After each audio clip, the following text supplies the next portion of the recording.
बिस्मिल्लाहिर्रहमानिर्रहीम अस्सलाम वालेकुम। मैं हूं मुबशिर अहमद।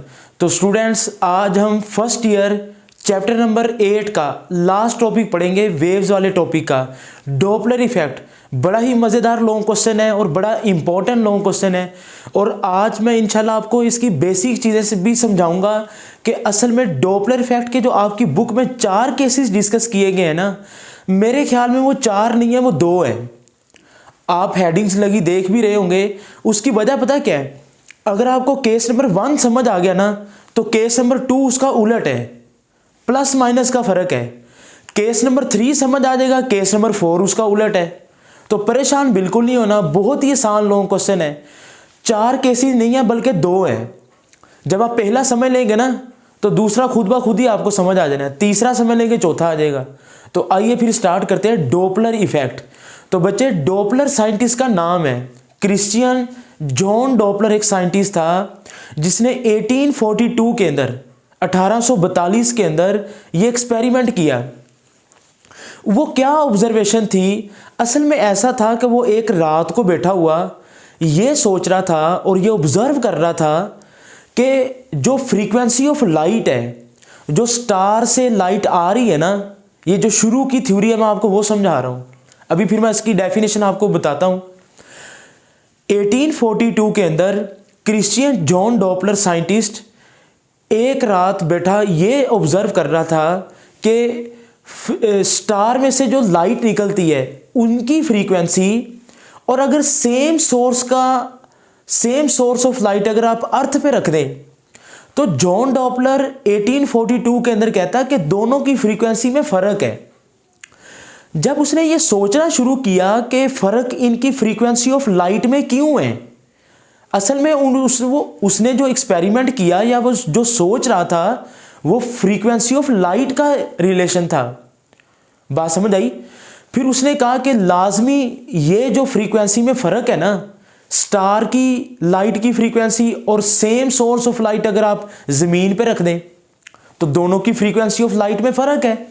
तो उसने ये सोचा ये जो फर्क है ये यकीनन स्टार की मोशन की वजह से है। तो फिर उसने इसी एक्सपेरिमेंट को फ्रीक्वेंसी ऑफ लाइट की बजाय फ्रीक्वेंसी ऑफ साउंड पे अप्लाई किया। आप मेरी बात समझ रहे हैं? तो अब आती है साउंड की बारी। आपने कभी ट्रेन में सफर किया होगा तो ये ऑब्जर्वेशन भी की होगी। आप प्लेटफॉर्म पे खड़े हो और ट्रेन अगर दूर से आ रही हो, दूर से अगर ट्रेन आ रही है हॉर्न बजाते हुए, तो whistle of engine of train के इंजन का जो हॉर्न है वो अगर आपको दूर से आती हुई दिखाई देगी ना, तो वो आपको हॉर्न की आवाज़ आहिस्ता से सुनाई देगी। लेकिन जैसे जैसे ट्रेन आपके करीब आएगी, आपको हॉर्न की आवाज़ ज़्यादा आनी शुरू हो जाएगी, और जब ट्रेन दूर जानी शुरू हो जाएगी तो वही हॉर्न की आवाज़ आपको कम सुनाई देनी शुरू हो जाएगी। तो जॉन डॉपलर साइंटिस्ट वो कहता है कि भाई ये जो आवाज़ की फ्रीक्वेंसी में चेंज आया ना, ये चेंज हकीकत में नहीं है, ये अपेरेंट चेंज है, ये बाज़ारी चेंज है। अब ज़रा देखें, आप रेलवे स्टेशन के प्लेटफॉर्म पे खड़े हैं और एक ट्रेन आ रही है, ठीक है? तो आवाज़ उसकी कुछ यूँ है, पहले आहिस्ता है टू, तो ये देख रहे हैं जैसे जैसे ट्रेन दूर थी, जैसे जैसे करीब आ रही है हॉर्न की आवाज़ तेज हो रही है। इसका मतलब फ्रीक्वेंसी में चेंज आ रहा है। और जब ट्रेन आपसे दूर जा रही है तो फ्रीक्वेंसी में फिर भी चेंज आ रहा है, लेकिन फ्रीक्वेंसी अब कम हो रही है। तो जब ट्रेन करीब आएगी फ्रीक्वेंसी इंक्रीज करेगी, जब ट्रेन दूर जा रही है तो फ्रीक्वेंसी डिक्रीज करेगी। फ्रीक्वेंसी को आप पिच भी कह सकते हैं, ठीक है? तो ये देखें, जरा ऑब्जर्व करें, टू। आप देख रहे हैं कि आवाज में जो चेंज है ना, तो इसी चेंज को हम डॉपलर शिफ्ट भी कहते हैं। तो आइए फिर इसकी डेफिनेशन का टाइम आ गया है, तो जरा मैं डेफिनेशन लिख देता हूं। जी बच्चे, क्रिश्चियन जॉन डॉपलर इन 1842। तो डेफिनेशन क्या है जी? द अपेरेंट का मतलब होता है बाजारी। द अपेरेंट चेंज इन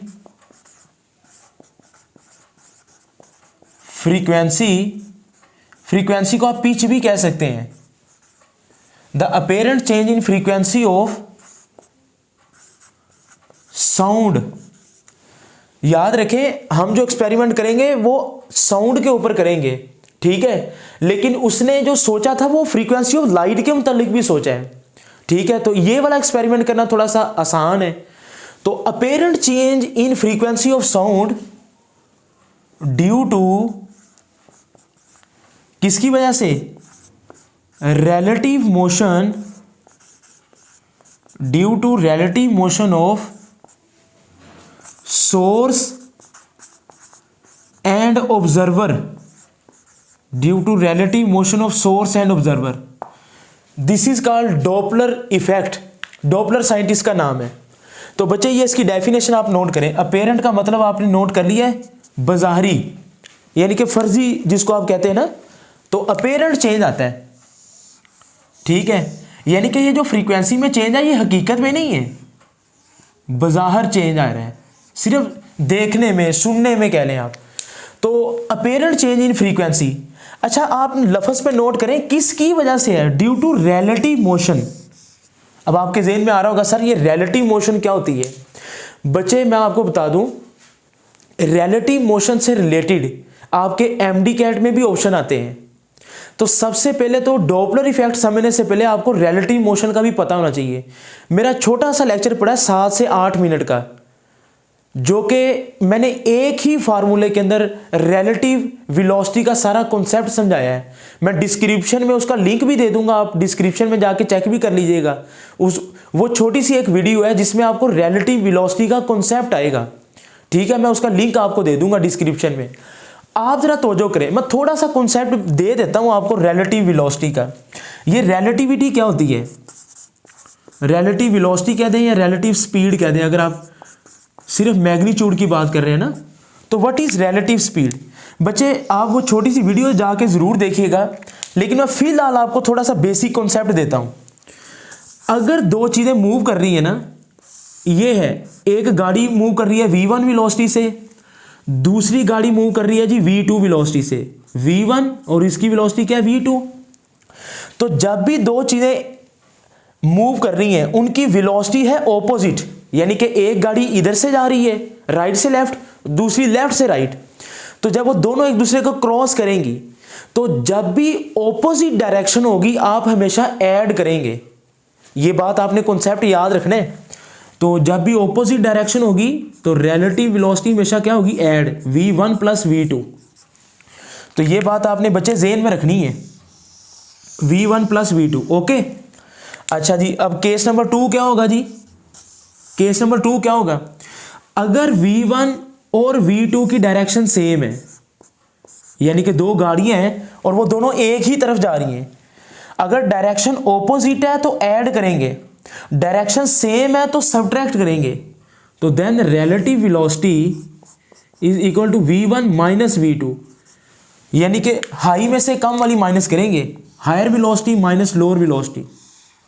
तो बच्चे ये है वो कॉन्सेप्ट, आप लोग इसको नोट कर लें, ठीक हो गया। यानी कि अगर डायरेक्शन ऑपोजिट है तो जमा करवाना है, डायरेक्शन सेम है तो सब्ट्रैक्ट करवाना है। तो अब देखना डायरेक्शन परपेंडिकुलर भी हो सकती है, लेकिन अब वो जाहिर बात है थोड़ा सा डिटेल चला जाएगा, लेकिन मैं सिर्फ उतना बता रहा हूं जितना आपकी बुक में इनमें यूज होना है। तो ओके हो गया जनाब, ये तो होगा रिलेटिव वेलोसिटी का थोड़ा सा कॉन्सेप्ट। आइए अब हम स्टार्ट करते हैं, लेकिन बच्चे इसके पहले ना आप ये फार्मूला याद रखिएगा, v is equal to f lambda. ये आपने पढ़ा हुआ है ना, v is equal to f lambda, ठीक है। और इसमें f इज इक्वल टू किसके इक्वल आ जाएगा, f is equal to v over lambda, ऐसे ही होगा ना, v is equal to f lambda frequency और वेवलेंथ, और f is equal to v over lambda. अब फ्रीक्वेंसी में चेंज दो चीजों से आ सकता है, या तो स्पीड चेंज हो फिर फ्रीक्वेंसी में चेंज आएगा, या वेवलेंथ चेंज हो फिर फ्रीक्वेंसी में चेंज आएगा। तो स्पीड और वेवलेंथ के चेंज होने से फ्रीक्वेंसी में चेंज आएगा। तो ये हमने क्या देखना है, अपेरेंट चेंज इन फ्रीक्वेंसी। तो फ्रीक्वेंसी में चेंज हमने देखना है, और उसकी दो वजह हो सकती हैं, या तो स्पीड चेंज हो या वेवलेंथ चेंज हो। तो आइए फिर इसके केसेस स्टार्ट करते हैं। ये जो फार्मूला ना f is equal to v over lambda, ये उस वक्त एप्लीकेबल है जब सोर्स एंड ऑब्जर्वर दोनों रेस्ट पे हैं। मैं इधर आपको बता दूं, मिसाल के तौर पर अब सोर्स से मुराद क्या है बच्चे, जो ट्रेन आ रही है, ट्रेन क्या है जिसमें से आवाज़ निकल रही है, वो सोर्स है। और जो मैं सुन रहा हूं ना, मैं जो प्लेटफॉर्म पे खड़ा हूं वो ऑब्जर्वर है। आप इसको लिसनर भी कह सकते हैं। ऑब्जर्वर या लिसनर, सुनने वाला, मुशाहिदा करने वाला, वो कोई बंदा है। तो मैं ऑब्जर्वर हूं, ट्रेन क्या है, सोर्स है। तो ये दो चीजें हैं, सोर्स और ऑब्जर्वर। तो डेफिनेशन के अंदर भी इनका जिक्र है, ठीक है। तो जब सोर्स और ऑब्जर्वर दोनों रेस्ट पे हैं तो फिर कौन सा फार्मूला लगेगा, F is equal to V over lambda when source and observer both at rest, जब दोनों रेस्ट पे हैं। अच्छा जी, केस नंबर 1 क्या कहता है आपकी बुक वाला, तवज्जो करें। When observer moves towards stationary source, यानी कि ट्रेन है वो प्लेटफॉर्म पे खड़ी है, स्टेशनरी का मतलब है साकन, रुकी हुई है। ट्रेन खड़ी है, स्टेशनरी है, एक बंदा उसके करीब आ रहा है, ऑब्जर्वर, मैं उसके करीब जा रहा हूं आहिस्ता आहिस्ता। तो मैं इसकी डायग्राम ना आके आपको समझाता हूं, जरा तवज्जो करें। ये देखें जी, ये ट्रेन का हार्न है। Suppose that this is the horn of train. अब ये है ट्रेन का हार्न, ठीक हो गया। और ये है ऑब्जर्वर। बच्चे जरा तवज्जो से समझिएगा। अब वो क्या कह रहे हैं, when observer moves towards stationary source, source stationary है, तो मैं ये कह सकता हूं कि US इजिकल टू 0, मतलब U का मतलब वेलोसिटी, S का मतलब सोर्स की। तो सोर्स की वेलोसिटी 0 है, क्यों, क्योंकि वो तो रुका हुआ है। और UO क्या है, ऑब्जर्वर की वेलोसिटी। और ऑब्जर्वर अब किधर जा रहा है, मूव्स टुवर्ड्स, इसकी तरफ आ रहा है।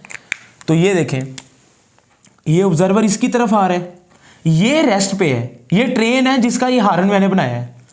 अब इसमें से जो स्पीड ऑफ साउंड है वो तो इधर को जा रही है ना, वो तो हर तरफ फैल रही है स्पीड ऑफ साउंड। तो ये है जनाब स्पीड ऑफ साउंड V।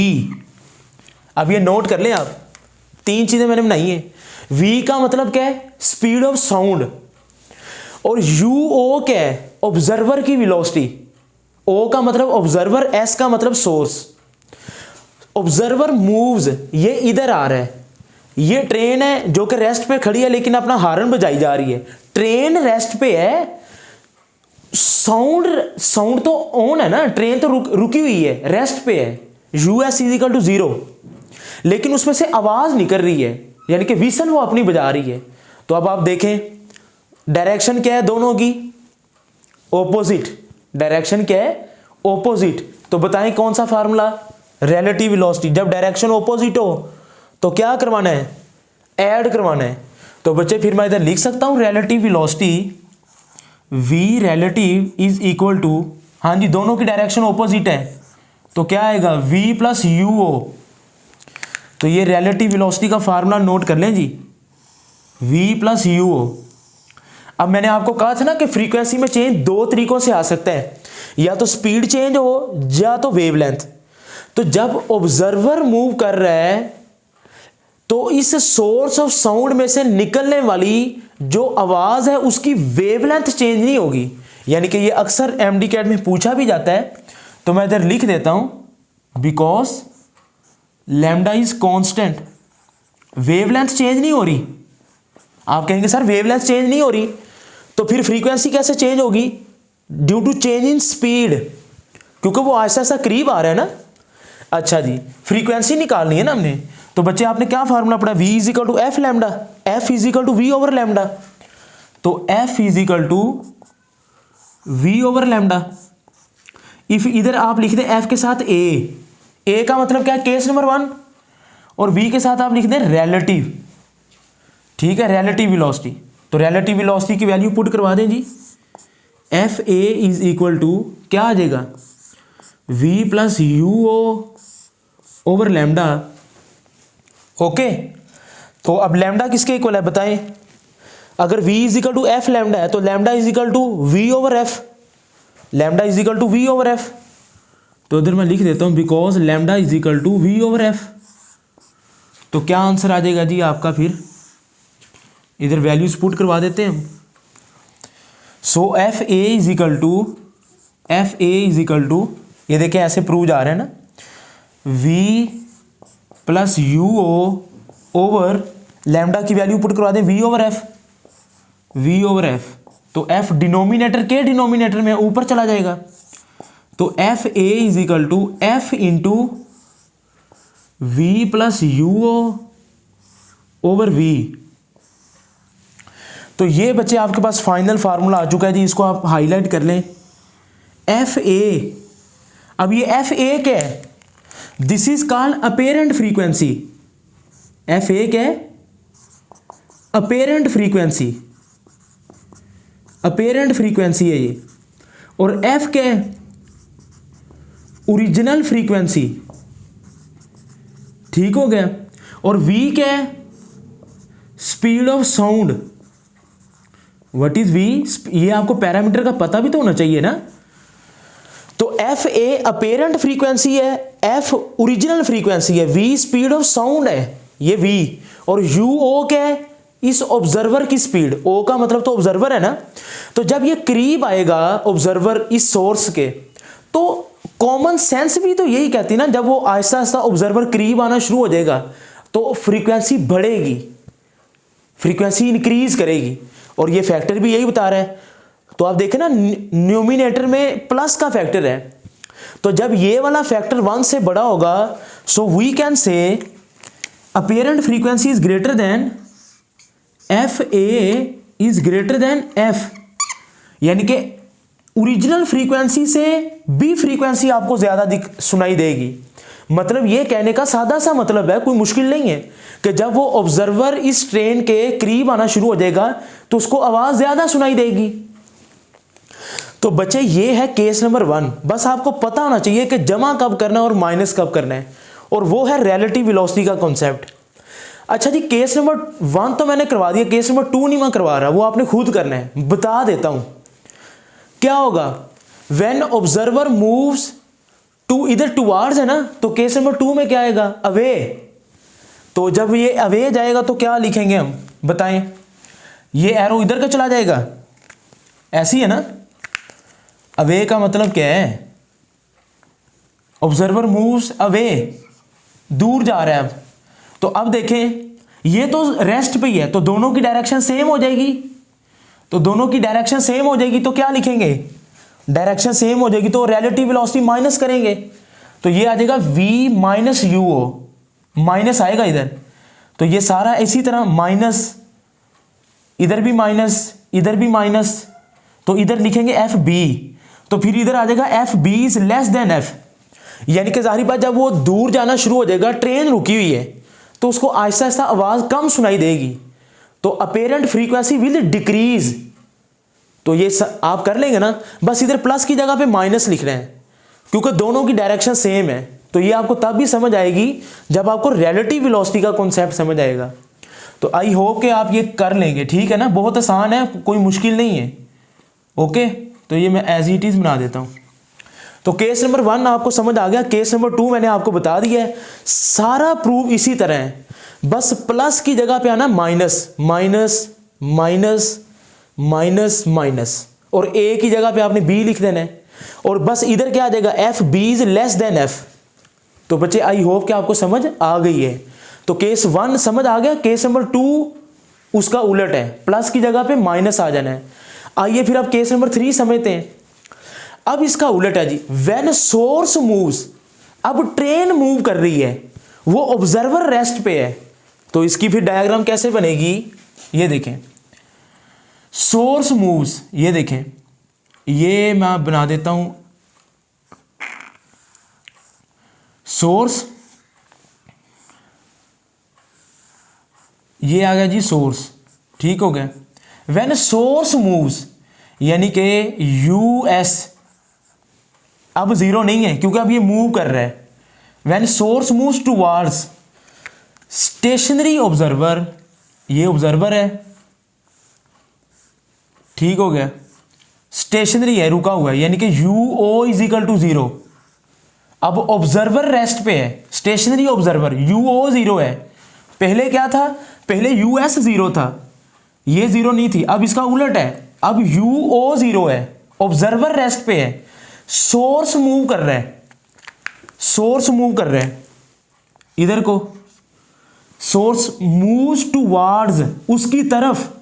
अब ये सोर्स US है, तो बच्चे इसमें से जो आवाज निकल रही है, जो आवाज निकल रही है स्पीड ऑफ साउंड, वो भी तो इधर को होगी। यानी कि दोनों की डायरेक्शन क्या है, सेम, दोनों की डायरेक्शन सेम है। तो जब डायरेक्शन सेम होगी तो क्या करेंगे, माइनस। तो केस नंबर 3 में माइनस करेंगे। लेकिन अब फर्क पता क्या है, अब वेवलेंथ कांस्टेंट नहीं है। जरा क्यों, इस चीज को जरा समझिएगा, क्योंकि फ्रीक्वेंसी में चेंज दो तरीकों से आता है, स्पीड की वजह से और वेवलेंथ। पहले दोनों केसेस में वेवलेंथ कांस्टेंट है और स्पीड की वजह से फ्रीक्वेंसी में चेंज आ रहा है। अब अगले दोनों केसेस में स्पीड कांस्टेंट है, यानी कि मैं इधर अगर लिख दूं कि स्पीड कांस्टेंट है, वेवलेंथ कांस्टेंट नहीं है। ये बात बड़ी इंपॉर्टेंट है, स्पीड कांस्टेंट है but wavelength does not remain constant. क्यों जी, सुने, ऑब्जर्वर रेस्ट पे है, मैं इधर खड़ा हूं, मैं रेस्ट पे हूं, जरा इस चीज को आपने समझना है। ट्रेन मेरे करीब आ रही है, आवाज किस में से निकल रही है, ट्रेन में से, विसल तो उसके अंदर लगी है ना। जब उसमें से निकलने वाली आवाज की लहरें, आपको पता है ना साउंड वेव्स की कौन सी नेचर होती है, longitudinal nature, compression rarefaction, compression rarefaction. जैसे जैसे ट्रेन सोर्स मूव्स, जैसे जैसे ट्रेन मेरे करीब आना शुरू हो जाएगी, जैसे जैसे ट्रेन करीब आ रही है, तो मुझे बताएं फासला कम नहीं हो रहा, वेवलेंथ कम होना शुरू हो जाएगी, वेवलेंथ डिक्रीज कर रही है। जैसे जैसे सोर्स मेरे करीब आएगा मुझे आवाज ऊंची सुनाई देगी, फ्रीक्वेंसी इंक्रीज करेगी, वेवलेंथ डिक्रीज करेगी। देखे ना, वो जो देखे ये जो स्पीड ऑफ साउंड है वो कांस्टेंट कैसे है। ऐसा नहीं है कि ट्रेन के डब्बे में से आवाज उसके ऊपर बैठ के आ रही है, गलत, ऐसा नहीं है। उस हारन में से आवाज निकलनी है, आवाज ने तो हर तरफ बिखर जाना है, स्पीड तो सेम रहेगी। लेकिन जैसे जैसे फासला कम हो रहा है ना, तो मैं कहूंगा वेवलेंथ कम हो रही है। तो फ्रीक्वेंसी का मतलब है आवाज, डिस्टेंस का मतलब है वेवलेंथ, तो वेवलेंथ कम होना शुरू हो जाएगी। तो क्या लिखेंगे हम, केस नंबर 3 है, तो पहले केस में A लिखना है, दूसरे में B, तीसरे में C। तो lambda C is equal to original wavelength कितनी थी, लैम्डा। अब जैसे जैसे ये करीब जाएगी तो वेवलेंथ कम होगी, माइनस लिखेंगे, कितनी कम होगी, डेल्टा लैम्डा। तो ये देख ले, वैसे भी तो डायरेक्शन सेम है ना, वैसे भी तो डायरेक्शन सेम है। जब डायरेक्शन सेम हो तो स्पीड या वेवलेंथ हम सबट्रैक्ट करते हैं, ये तो वैसे भी मैंने आपको बताया हुआ है। और वैसे कॉमन सेंस भी तो यही कह रही है कि जब ट्रेन बंदे के करीब आना शुरू हो जाएगी, फ्रीक्वेंसी बढ़ेगी, वेवलेंथ कम होगी, ऐसी है। तो कितनी कम होगी, डेल्टा लैम्डा। अब ये डेल्टा लैम्डा क्या है, this is a Doppler shift, ये आपने साइड पे लिख लेना है, delta lambda is called Doppler shift. तो बच्चे आपको पता है V is equal to f lambda, V is equal to f lambda. Lambda किसके इक्वल होगा, lambda is equal to f multiply और नीचे जाके डिवाइड हो जाएगा। तो lambda is equal to V over f, V over f. Lambda की जगह पे मैंने क्या लिख दिया, V ओवर एफ। आपने देखा है लैम्डा की वेवलेंथ की वैल्यू मैंने पुट करवा दी, V over f, V over f, V over F. अब इधर C है ना, तो इधर F के साथ लिख दे C। अब डेल्टा लैम्डा शिफ्ट आया है, मूव कौन कर रहा है, ऑब्जर्वर या सोर्स, सोर्स। तो इस सोर्स के मोशन की वजह से शिफ्ट आया ना, तो डेल्टा लैम्डा में V की जगह पे आप लिखेंगे US। ओके, तो बच्चे क्या लिखेंगे जी, V over F C is equal to F LCM आ जाएगा, एफ एलसीएम आ जाएगा आपके पास, ऊपर क्या आ जाएगा V माइनस US। दोनों माइनस हो रहे हैं, देखें दोनों माइनस हो रहे हैं, V माइनस US। क्यों, डायरेक्शन सेम है, कॉन्सेप्ट वही लग रहा है, जब डायरेक्शन सेम होगी सबट्रैक्ट होंगे। ओके हो गया जनाब। FC निकालना है, FC निकालना है, इसको क्रॉस मल्टीप्लाई करवा दें, FC उधर ले जाएं, ये नीचे ले आए, तो क्या लिखेंगे V over V minus US। ये वाली टर्म नीचे आ गई, क्रॉस मल्टीप्लाई करवा देना, ये नीचे ये इधर, तो FC ओवर F। तो अब क्या आ जाएगा बताएं जी, एफ सी निकालना, ये इधर ले गए, इसको नीचे ले आऊँ मैं, ठीक है, ये अपनी जगह पे एज इट इज है, एफ सी एफ डिवाइड उधर जाके मल्टीप्लाई हो जाएगा, तो F C is equal to F into v over v minus u S, v over v minus u S. ले जनाब आंसर आ चुका है v over v minus u S. तो this is your final answer. ये बच्चे case number 3 का answer है। आप देख रहे हैं कि डिनोमिनेटर में सब्ट्रैक्ट हो रहा है, जितनी डिनोमिनेटर में वैल्यू छोटी होगी उतना आंसर बड़ा आएगा। तो अगर ये फैक्टर 1 से बड़ा है तो we can say f C is greater than f. जो अपेरेंट फ्रीक्वेंसी है वो इंक्रीज करेगी क्योंकि सोर्स अब उसके करीब जा रहे हैं। तो ये है केस नंबर 3, आप इसका प्रूफ नोट कर लें। अच्छा जी, अब केस नंबर 4 आपने खुद करना है। बस डेल्टा लैम्डा क्या है, डोपलर शिफ्ट, ये बात आपने याद कर लेनी है।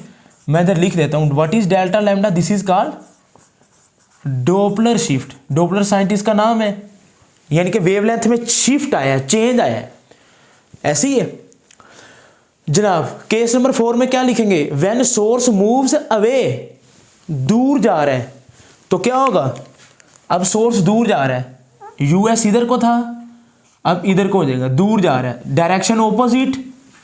जब डायरेक्शन ऑपोजिट तो क्या करते हैं, प्लस करते हैं। और वैसे भी तो मैं इधर खड़ा हूं, अगर ट्रेन मुझसे दूर जा रही है, फासला बढ़ रहा है, इसका मतलब वेवलेंथ इंक्रीज कर रही है, वेवलेंथ इंक्रीज कर रही है, फ्रीक्वेंसी डिक्रीज कर रही है। तो वेवलेंथ इंक्रीज कर रही है, इंक्रीज का मतलब प्लस, बस इधर माइनस की जगह पे क्या आ जाना, प्लस, इधर भी प्लस प्लस, ठीक है, इधर भी प्लस आ जाएगा, इधर भी प्लस आ जाएगा। बस सी की जगह पे आपने डी लिख देना है और F D is less than F, minus की जगह पे प्लस लिख देना है, बाकी सारा केस वही है। वैसे भी तो डायरेक्शन ऑपोजिट हो तो प्लस ही आना है। तो जनाब ये है केस नंबर 3 और 4 में फर्क। तो इसकी मैं एरो इधर ही बना देता हूं क्योंकि मैंने केस नंबर 3 पढ़ाया है। तो केस नंबर 4 में इसका उलट है, माइनस की जगह पे प्लस आ जाना है, ओके, सी की जगह पे आपने डी लिख देना है, ओके। तो बच्चे आई होप कि ये केस नंबर 1 से आपको 2 भी समझ आ गया, 3 से 4 भी समझ आ गया। ये इसकी डेफिनेशन है, ये रिलेटिव वेलोसिटी का कॉन्सेप्ट है। और ये जो formula f is equal to v over lambda, ये कब अप्लाई होगा, जब सोर्स और ऑब्जर्वर दोनों रेस्ट पे हैं, ओके। तो ये आज का लेक्चर है, आप इसको नोट कर लें, डेफिनेशन, एमसीक्यूज वगैरह को। अब कुछ एमडी कैट से रिलेटेड बातें हैं और आखिर में फिर इसकी एप्लीकेशन में पढ़ा देता हूँ, वो मैं फिर आपको पढ़ाता हूँ, आप इसको नोट करें, शाबाश।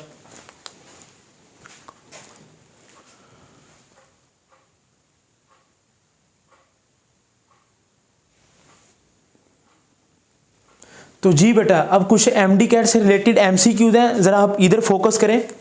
Note, Doppler effect does not depend upon the distance between source and observer.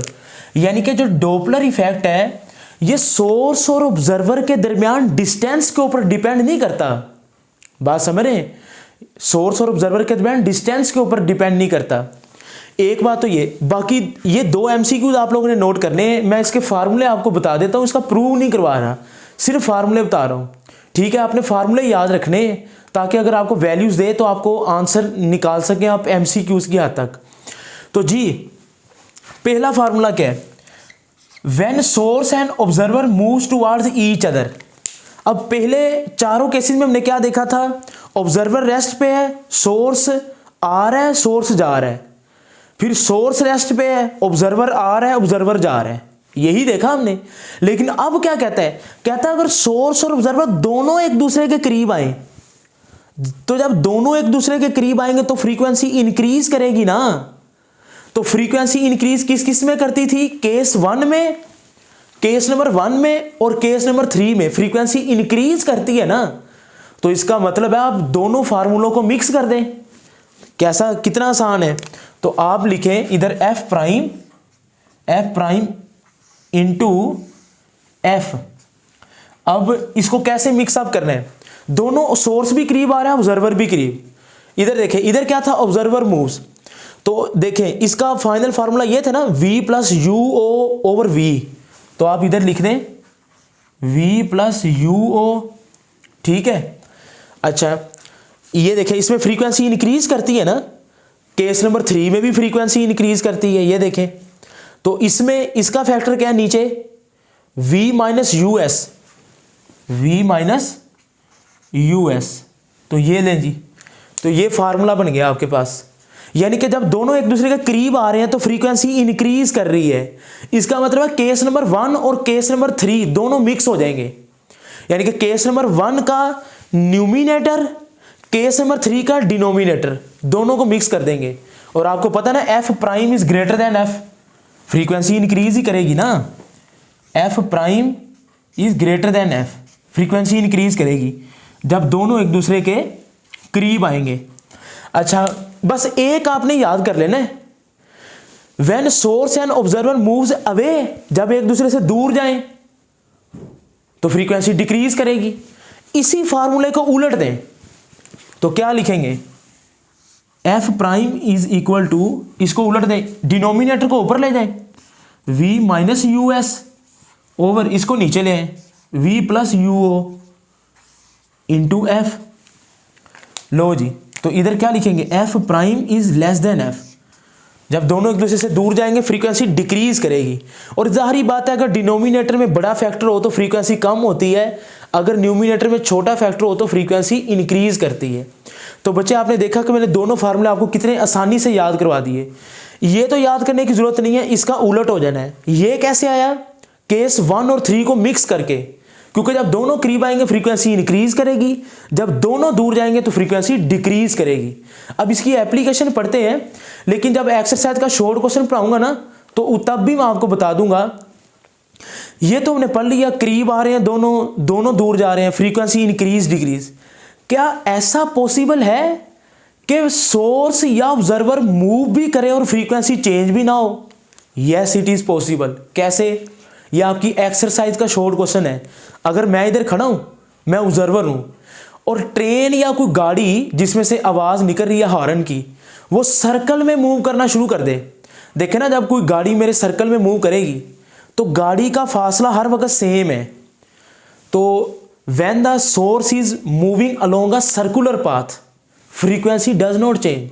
अब आप देख रहे हैं सोर्स मूव भी कर रहा है, फ्रीक्वेंसी चेंज नहीं हो रही। तो ये एक्सरसाइज का शॉर्ट क्वेश्चन बड़ा अहम है। तो आपसे पूछा जा सकता है कि क्या पॉसिबल है सोर्स मूव भी करे और फ्रीक्वेंसी भी चेंज ना हो? Yes it is possible when source is moving along a circular path. और दूसरा को केस है, बिल्कुल अगर सोर्स और ऑब्जर्वर दोनों इकट्ठे ही चलना शुरू कर दें, ऐसा तो ना करीब आ रहे हैं दूर जा रहे हैं, ऐसा नहीं, दोनों एक ही डायरेक्शन में चलना शुरू कर दे, तो जाहिर बात है फ्रीक्वेंसी फिर भी चेंज नहीं होगी। तो ये दो केसेस थे एक्सरसाइज के शॉर्ट क्वेश्चन से रिलेटेड। आप इसको नोट करें, फिर हम एप्लीकेशन पढ़ते हैं।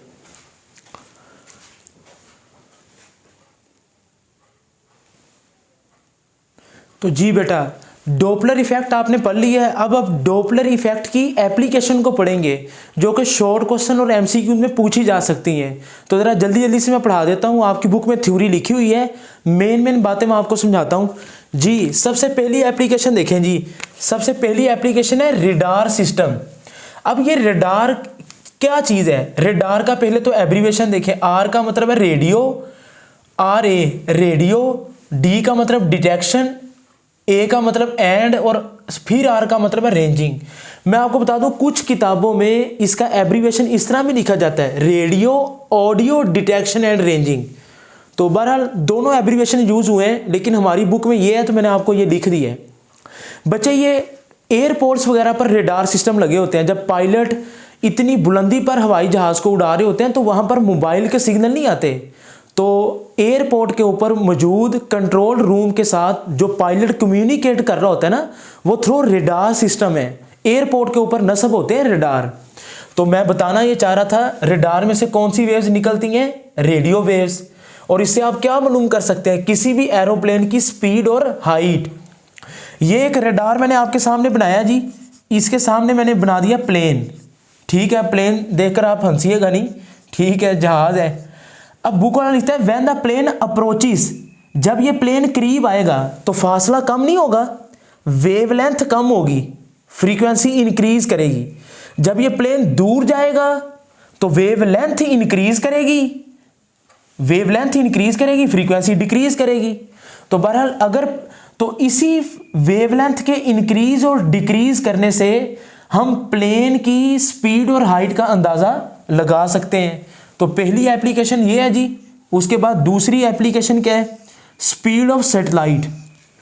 जी बच्चे, तो डॉपलर इफेक्ट की एक एप्लीकेशन ये भी है। स्पीड ऑफ सैटेलाइट के अंदर कौन सी वेव्स यूज होती हैं? Electromagnetic waves.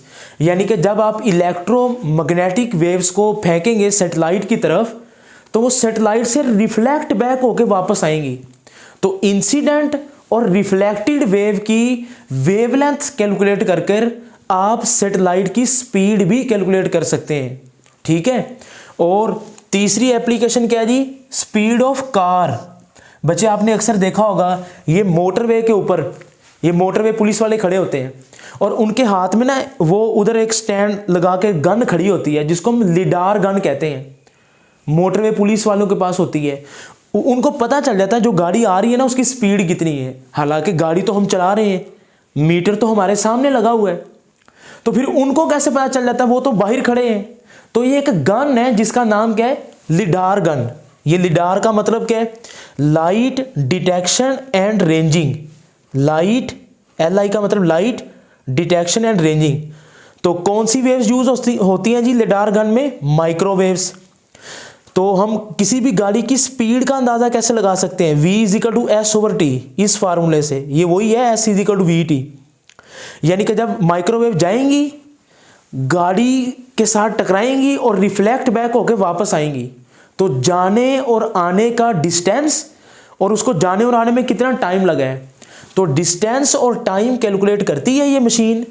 तो दोनों चीज़ों की मदद से हमें स्पीड ऑफ कार का अंदाज़ा हो जाता है। उसके बाद जी नेक्स्ट एप्लीकेशन है एप्लीकेशन नंबर 4, सोनार। अब ये सोनार क्या है? Sound navigation and ranging. Sound navigation and ranging बच्चे ये एक टेक्निक है जो कि इको साउंड में यूज होती है। यानी कि इसके अंदर कौन सी वेव्स यूज होती हैं जी? Ultrasonic waves.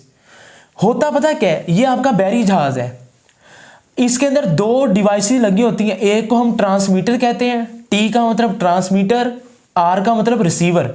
ये आपका समुंदर है। ट्रांसमीटर में से अल्ट्रासोनिक वेव्स जाती हैं पानी में से गुजरती हुई, ये इंसिडेंट वेव्स हैं। और पानी की ये जो सी की सरफेस है, ये जो सी का डेप्थ है ना, सबसे नीचे वाला पोर्शन, वहां से रिफ्लेक्ट बैक होकर वापस जाती हैं, ये रिफ्लेक्टेड वेव है। तो जाने में और वापस आने में ये जो इनमें से अल्ट्रासोनिक वेव्स निकली हैं इनकी स्पीड कितनी है? S=VT। बच्चे कहते हैं सर फार्मूला तो S=VT, फार्मूला वही है, लेकिन जो आपको फासला देगा ना ये जाने का और आने का है।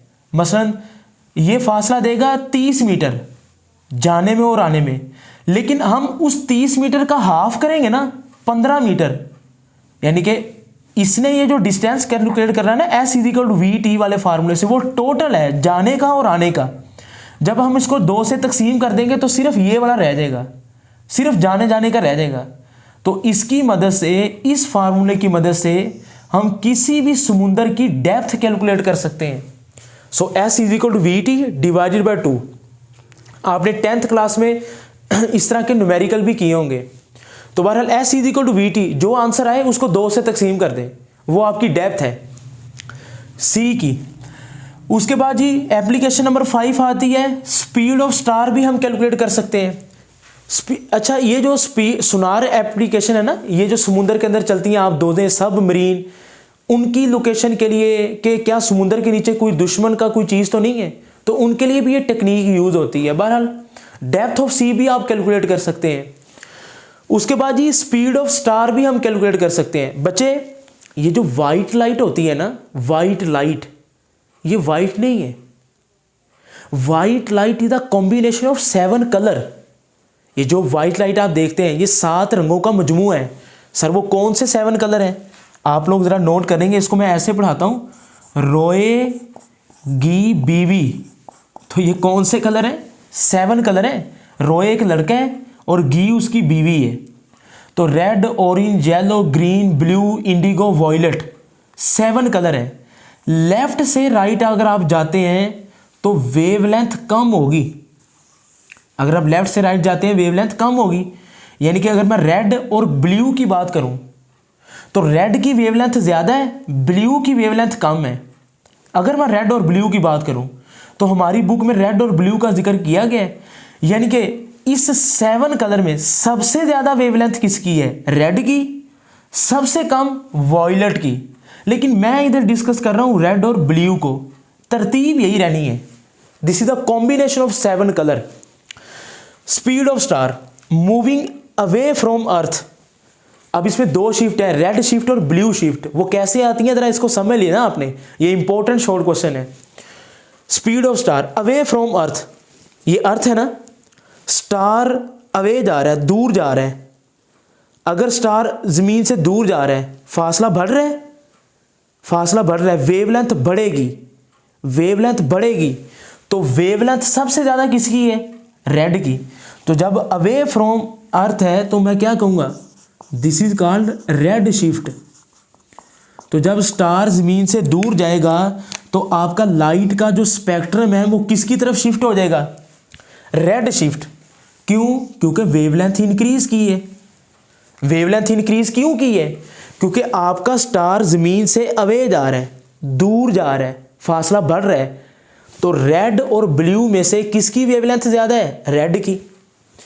अच्छा, टुवार्ड्स अर्थ, अगर स्टार जमीन के करीब आ रहा है, फासला कम हो रहा है, वेवलेंथ कम हो रही है, तो रेड और ब्लू में किसकी वेवलेंथ कम है?